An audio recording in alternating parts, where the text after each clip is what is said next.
Hi everyone, it's Julia. Thank you so much to everyone who's joining me today. I wanted to take a few minutes and just say hi. I have a bunch of new subscribers. Thank you so much, everybody. And thank you all for the wonderful comments you leave as well. I just so appreciate everything. So thank you. But a few weeks ago, I did a video on how I turned a photograph into a sketch.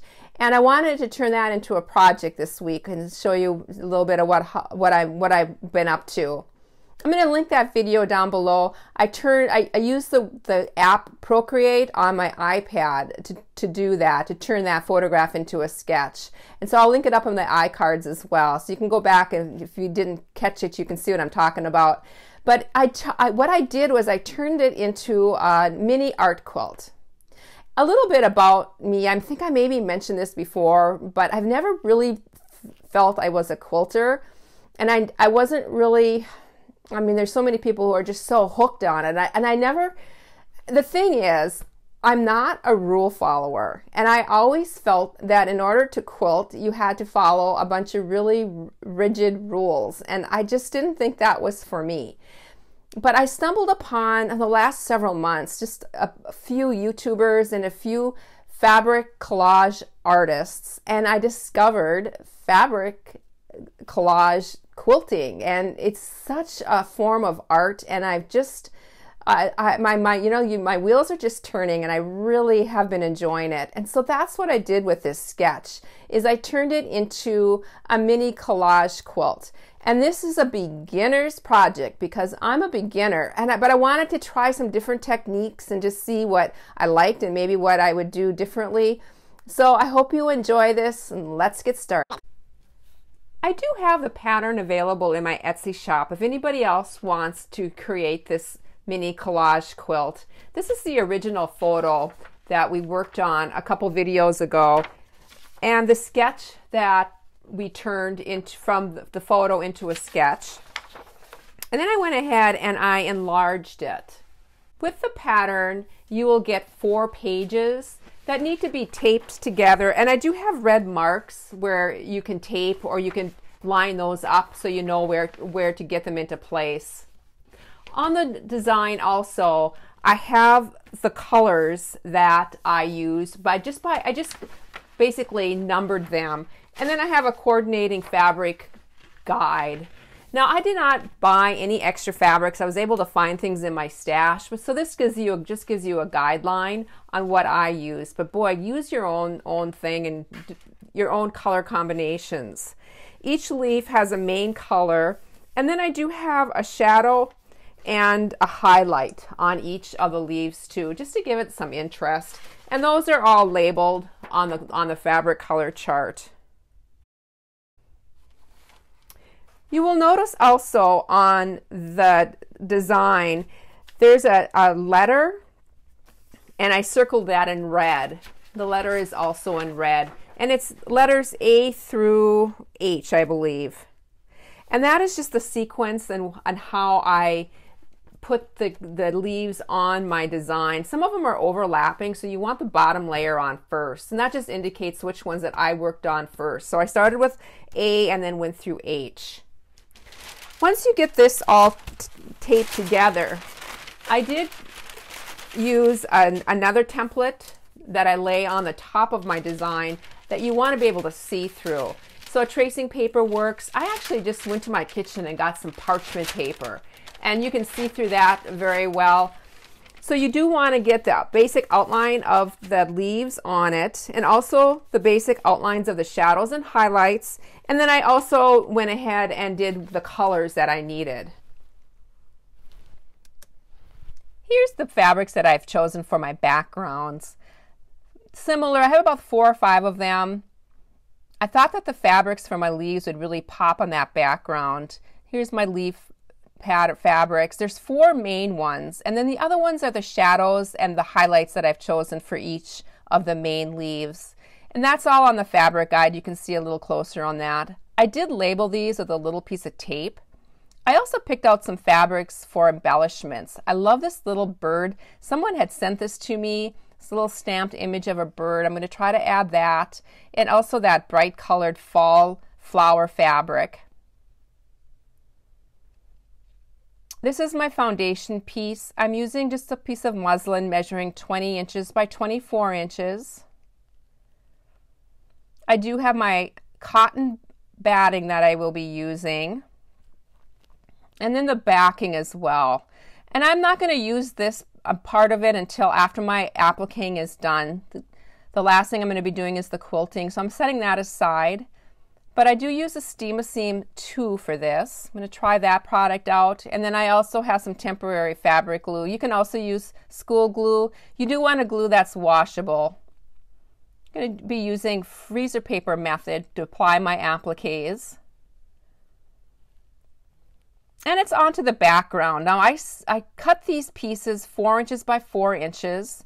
And I need approximately 36 to 38, I believe I cut. You want to cover that entire foundation piece.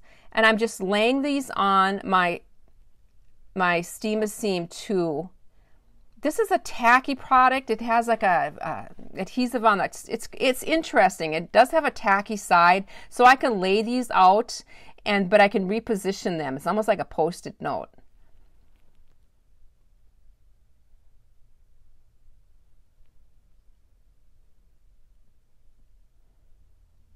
Just going ahead and I'm laying all 36 of them down. And then I'm going to be putting a press cloth on this, a piece of parchment paper, and just ironing these down. And I'm not spending a lot of time with the ironing at this point. This is just going to give it, just to activate that glue. Cutting all these little squares out. And then I also wanted to cut some of these squares into 2 inches by 4 inches. So basically just cutting them in half. This is like a patchwork background that I'm working on, and I wanted them to add a little bit more interest than just the 4 by 4 squares.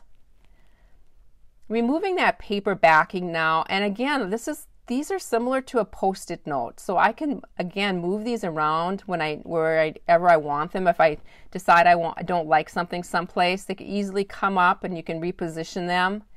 And I am overlapping a scant 1/4 of an inch, closer to 1/8 of an inch, or I would say closer to 1/8 of an inch I'm overlapping. And again, you can tuck underneath and reposition where needed.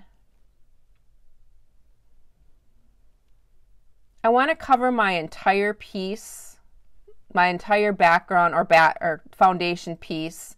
So some of these little ends I'm just cutting off and using those into another little spot.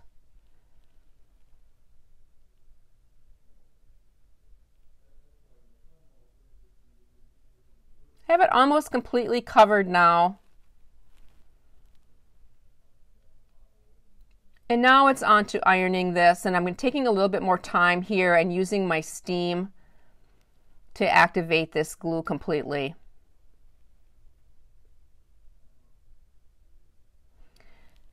Now it's back to my sewing machine, and I'm using gray all-purpose thread here, and I'm going to be using decorative stitches and just varying a lot of different decorative stitches. Here's an example, but you can certainly just use a zigzag for this too, just to get all those patchwork appliqued.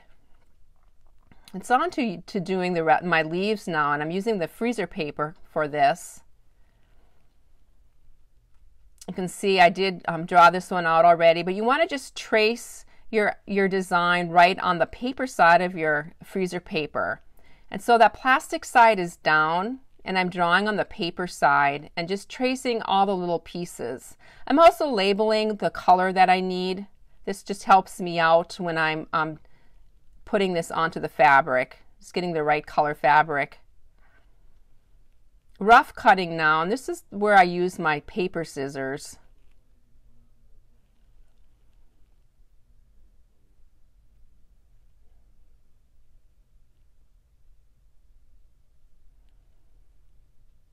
And these are ready to iron onto my fabric. And you do iron these right on the top side of your fabric, or the pretty side up.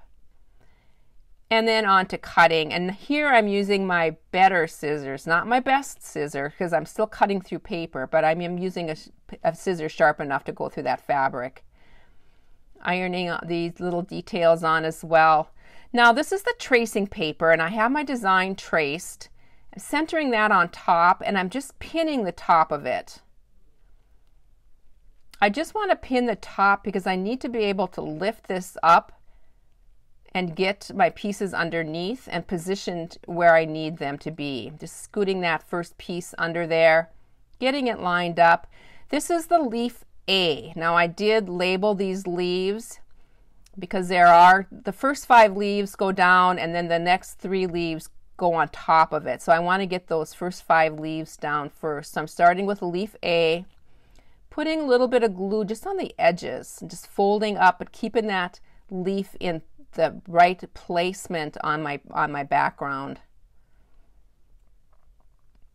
And don't worry if this oozes out a little bit, because this glue is completely washable. I just usually take a sponge and wipe anything off that I need. Getting that stem down. And then you want to carefully remove this freezer paper. You can use this freezer paper over, usually at least 2 times, if not 3. So if you're going to be doing this project again, you can save all those pieces. Just make sure you have them all labeled. Flip that tracing paper back, and now I'm getting those little details on. Flipping it again, and then going on to the gluing process. Removing that freezer paper, and then it's on to the next B. I believe this is the B leaf here. Doing the same thing.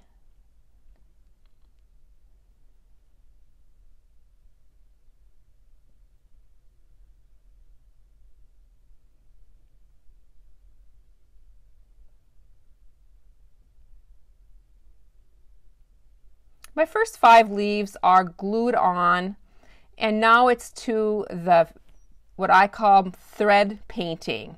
I'm using thread the same color as the leaf, and I've just chosen thread that I had on hand, the ones that match the best. Some of them are cotton polyester or cotton wrap polyester, and some are cotton threads. Some are variegated. This first one I'm using is a variegated. I do have my free motion foot on. I have my feed dogs dropped. My stitch length is at 0, and I'm doing the movement, and I'm just going back and forth and back and forth. Usually go 5 or 6 stitches forward and then 5 or 6 stitches back.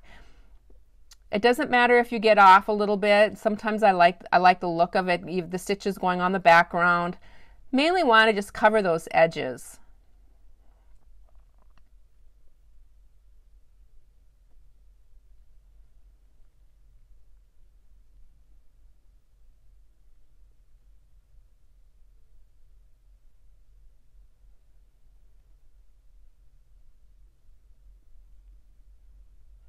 Almost done with this one, just going up, finishing that stem.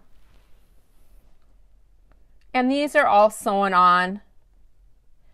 And it's back to getting that tracing paper lined up and pinning the top of it.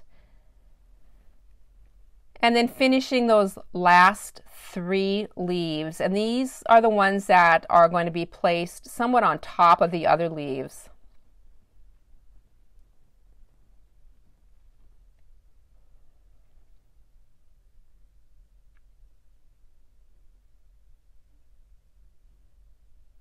And these are going to be sewn the same way as I did the other leaves.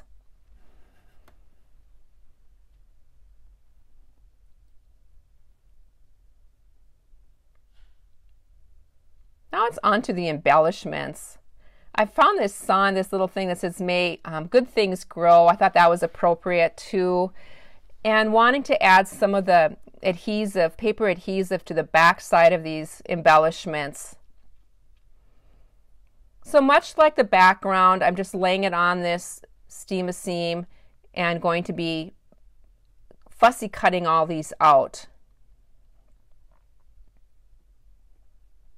This is the fun part of the quilt. I really love adding little details like this. Of course, it's an optional thing, but it's a way to make your quilt more personal to you. Cutting out this little stamped bird, and we'll be adding that.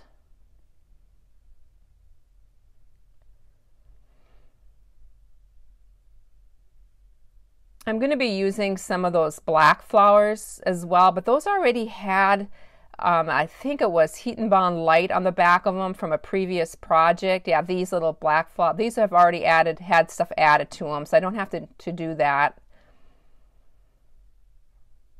Again, using a parchment paper or some kind of press cloth. And now it's on to fussy cutting these little flowers out.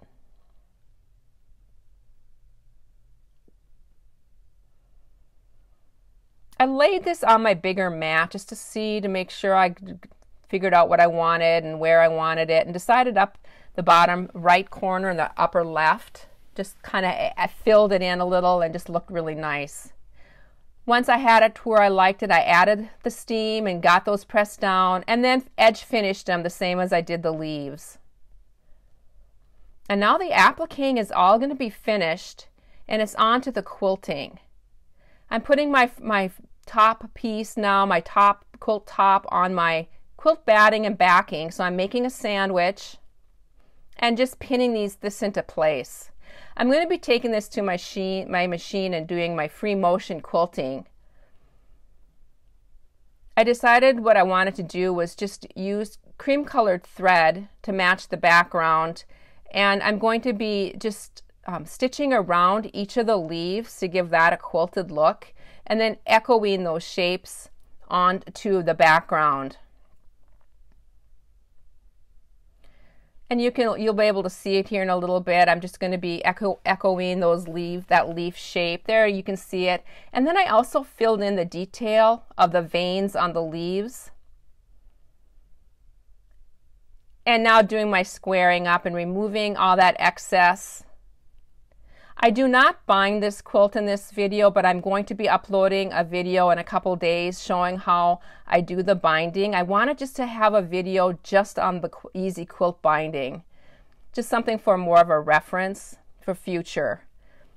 Just quickly show you how I'm doing the dowel sleeve. This is a piece 2.5 inches by 15 inches. And I edge finished the ends of that, and then just folded it in half so that the wrong sides are together. And then I'm going to be pinning this on the top of the back, or the back of but at the top, and just going to be stitching that a scant 1/4 inch. And then the binding will go on the top of that.